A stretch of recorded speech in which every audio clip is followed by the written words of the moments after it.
मैंने आपको एक डायग्राम दिखाना है, इस डायग्राम को ध्यान से देखो, इस डायग्राम को ध्यान से देखो।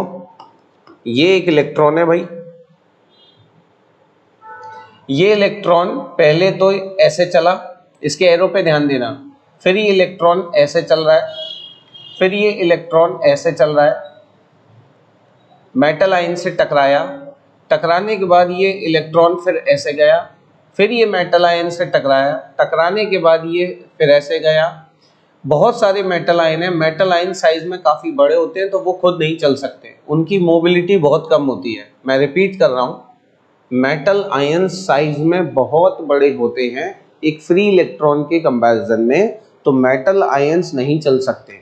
एक तरीके से ऐसे मान लो कि एक व्यक्ति है जिसका वजन 200 किलो है और थुलथुल टाइप है, बिल्कुल बहुत ज़्यादा भारी है, वो चल ही नहीं पा रहा है।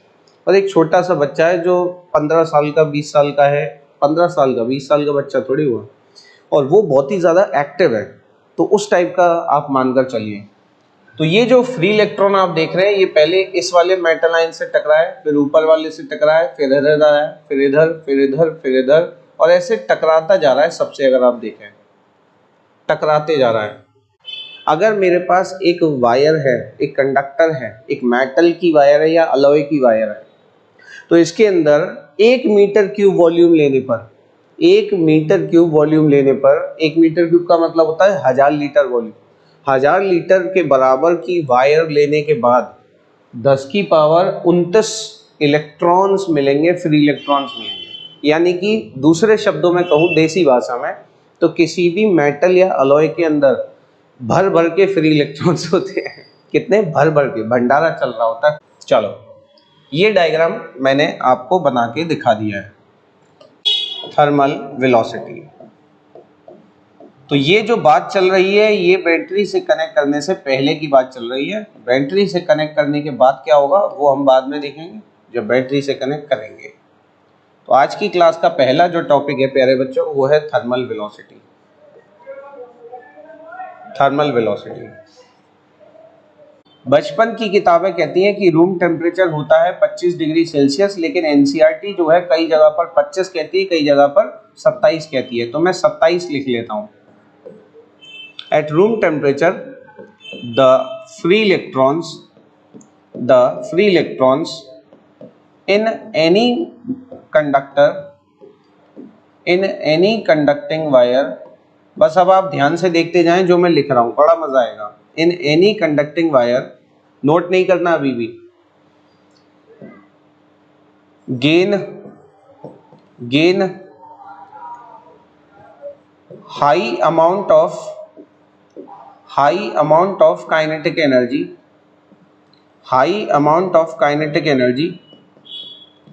due to temperature. आपको ये टेम्परेचर बहुत कम लगता होगा, लेकिन फ्री इलेक्ट्रॉन्स के लिए बहुत ज़्यादा होता है। फ्री 3/2 kT, ये मैंने क्लास 11th में काइनेटिक थ्योरी ऑफ गैसेस में पढ़ाया था। kT, ये K क्या होता है? Boltzmann constant. ठीक है, क्या होता है? Boltzmann constant. तो टेम्परेचर, रूम टेम्परेचर हमें कम लग रहा है, लेकिन फ्री इलेक्ट्रॉन्स के लिए बहुत ज़्यादा टेम्परेचर होता है, क्योंकि आप 27 डिग्री सेल्सियस मत देखिए, केल्विन में ध्यान से देखिए एब्सोल्यूट टेम्परेचर को, 300 केल्विन है। 0 kelvin is the lowest possible temperature on the earth, और 300 केल्विन यानी कि हम 300 की रेंज पे आ चुके हैं, तो ये बहुत ज़्यादा टेम्परेचर होता है इन फ्री इलेक्ट्रॉन्स के लिए। सही है, इतनी ज़्यादा एनर्जी गेन करने के बाद इन सभी फ्री इलेक्ट्रॉन्स के पास एनर्जी स्पीड आती है, उस स्पीड का नाम हो जाता है थर्मल स्पीड। तो अगला पॉइंट, द वेलोसिटी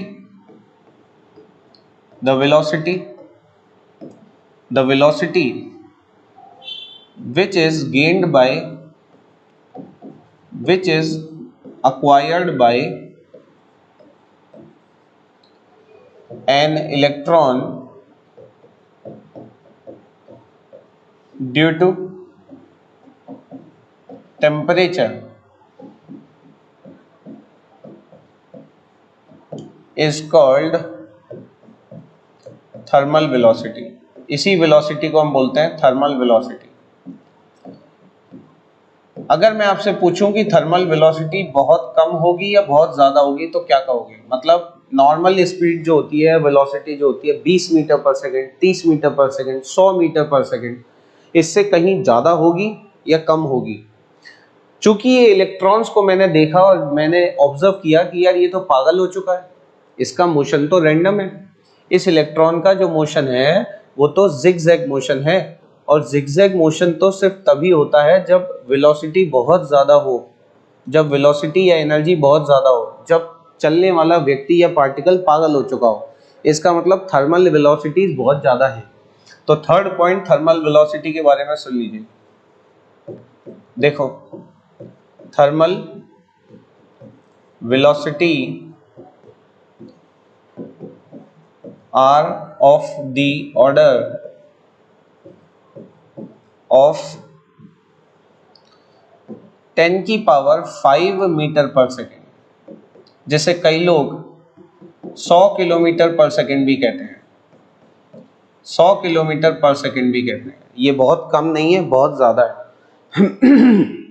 ऐसे तो सर आयरन रूम टेम्परेचर पर कंडक्शन करना चाहिए, फिर उसे बाहर से एनर्जी क्यों देनी पड़ती है कंडक्शन के लिए? मेरे दोस्त, हम यहाँ पर थर्मल कंडक्टिविटी की बात नहीं कर रहे हैं, हम यहाँ पर इलेक्ट्रिकल कंडक्टिविटी की बात कर रहे हैं। और मैंने ये कभी नहीं कहा कि ये जो इलेक्ट्रॉन्स हैं ये कंडक्शन करने लग जाएंगे। ये इसी कंडक्टर के अंदर बहुत तेजी से मूव कर सकते हैं, आप इनके इस मोशन का फायदा नहीं उठा पाओगे एज अ करंट। वही बात मैं बताने आ रहा हूँ अभी। नेक्स्ट पॉइंट देखिए। नेक्स्ट पॉइंट देखिए, और बहुत ही important point. Due to high thermal speeds, they are in random motion. ये सभी फ्री इलेक्ट्रॉन्स हाई स्पीड की वजह से रैंडम मोशन में होते हैं, अर्थात जिगजैग मोशन। एंड हेंस, और इसीलिए कहा जाता है कि नेट डिस्प्लेसमेंट जो होगा किसी भी इलेक्ट्रॉन का, net displacement of every electron will be zero. वो ज़ीरो जरूर होगा, क्योंकि एक दिन वो जहां से चल रहा था वहां लौट के आएगा और फिर उसी सेम मोशन को कैरी करता रहेगा। यानी कि मैं कह सकता हूं कि अगर हर एक इलेक्ट्रॉन का नेट डिस्प्लेसमेंट जीरो है और इसके अंदर सपोज n इलेक्ट्रॉन्स हैं, कितने इलेक्ट्रॉन्स है बेटा? n। सपोज n इलेक्ट्रॉन्स है, n फ्री इलेक्ट्रॉन्स है, तो सभी इलेक्ट्रॉन्स का जो एवरेज होगा वो जीरो आएगा। पहले इलेक्ट्रॉन की वेलोसिटी, दूसरे की वेलोसिटी, और ऐसे कितने इलेक्ट्रॉन्स हैं तो आप कहोगे n इलेक्ट्रॉन्स होंगे। उन सब की वेलोसिटी का अगर मैं एवरेज ले लूं तो वो एवरेज निकल के आएगा बेटा, वो एवरेज निकल के आएगा जीरो।